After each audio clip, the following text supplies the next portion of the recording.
Assalamu alaikum and hello, darlings. My name is Haleema, and this is the Over Tea podcast, where we brew conversations and build community. Today's tea, and what I'm sipping on, is Ruby. It's an iced tea that I put together for the summertime, but I'm drinking it warm today. It's a delicious medley of hibiscus, Turkish orange, lemon, lime, blood orange, and cardamom. And today's topic is these three words. I asked the question, if you had to describe the current state of your life, inclusive of all things, so work-life balance, personal life, family life, mental, physical, spiritual, and emotional health in three words, what would they be? The answers I received were so beautiful. They were complex and compelling, and I like to share them with you if you don't mind. Grateful was one of them. Busy, scared, growth, grace, healing, love, mudslide, anxious, work in progress, alhamdulillah for everything, pivotal, overdue, inshallah, unfulfilled, faith, accountability, push, private, pain, and learning. I asked the question because I've been somewhat disconnected from the world, really in my own corner of space and time. And I was curious with the current climate of this world if others were having similar feelings and experiences. The majority of the answers that I received spoke to different forms of change, growth, a level of uncertainty, unknown, or discomfort. And to me, that highlighted how interconnected our human experiences are. So as you move about your day, I implore you to be kind to others. So many of us are having relatable experiences and really could just use a bit more compassion. The three words that I chose were acceptance, shifting, and slow burn, because that's where I'm at, y'all. Right now, I am in a space of acceptance. And for me, that means recognizing and embracing the reality of things as they are without resistance. It's about processing my feelings reflectively rather than reactively and thinking through what's next with grace and compassion. I'm really taking time these days to pause and pay attention to how things affect me and not moving as instinctually in situations that ruffle my feathers a little bit. Sometimes things rub me the wrong way, and I have been practicing being mindful about whether it's a valid feeling or am I reacting based on a trigger from my own unpleasant experiences. Either way, accepting what it is and not spending too much time wishing the outcome was different and really just dealing with what's in front of me has been the space that I'm in right now. Shifting was the next word. And I feel that shifting is ubiquitous right now. Everybody is going through this. The world is ever changing, and we are all pivoting in one way or another.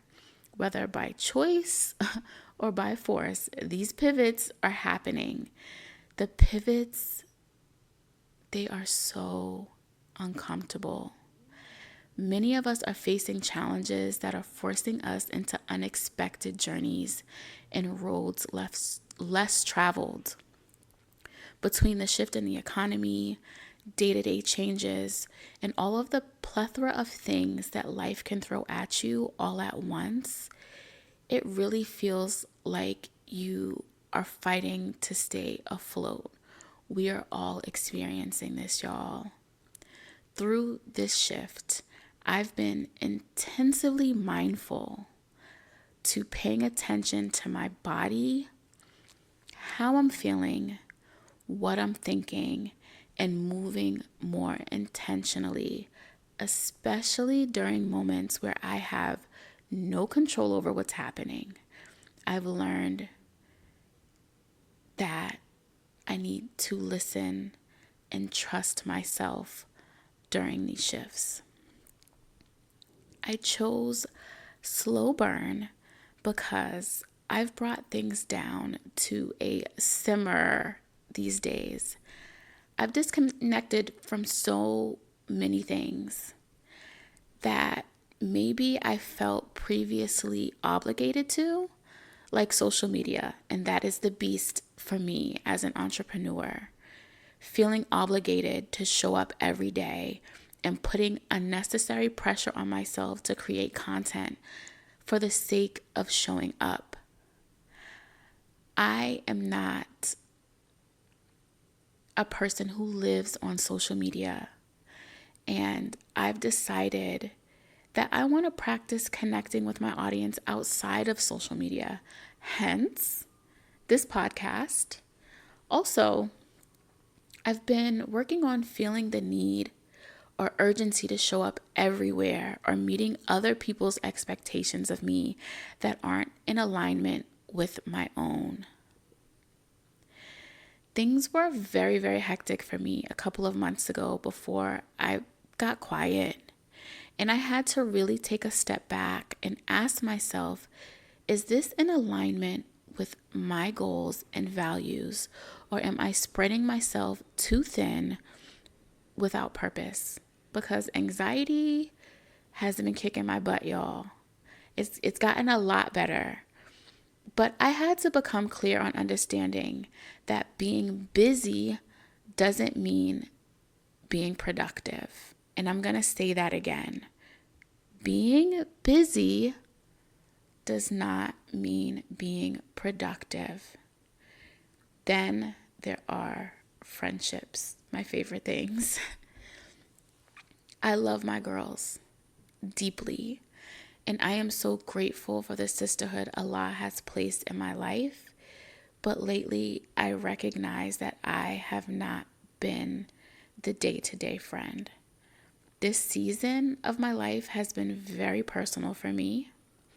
This season has required more time for me with myself.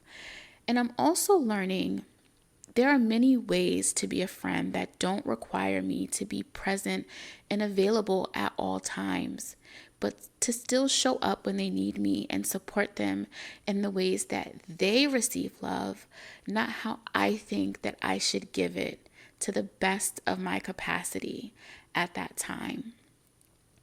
The most beautiful thing is I have a core group of sisters that understand and show me grace.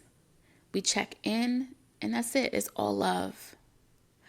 I'm becoming more clear on the type of friend that I want to be, and I'm taking my time with that. Lastly, but not least, I am not rushing this healing work either. I unpack and I take breaks. Going to therapy has been an eye-opener for me and has allowed me to recognize myself and how to work on myself, but not all at once. Slow and steady wins the race. I'm letting life simmer, and it has made my life so much more balanced, and I'm able to taste all of the flavors of life. Some I don't enjoy, okay? This journey, this walk is very uncomfortable at times, but it is also still balanced and healthy. Just because it makes you uncomfortable doesn't mean it's bad for you. Discomfort is an alarm, and discomfort is also pushing you out of that comfort zone, usually in a space of progression. I invite you to think of your own 3 words that describe your life currently. Think about why you chose those words, reflect on them, and ask yourself if there are any you don't like and what needs to happen to change them. And also leave room for the moments in life where they may change unexpectedly. And if you're compelled to do so, I'd love to hear about the words you chose and why. Also, if there are any other topics you would like to discuss, shoot me an email at asourceofgoodness@gmail.com. If you enjoyed the podcast, please subscribe. Today's Tea Ruby can be found on my website at atmysistershouse.com. Thank you so much for tuning in, and I am grateful to have shared time with you today. And we'll chat soon.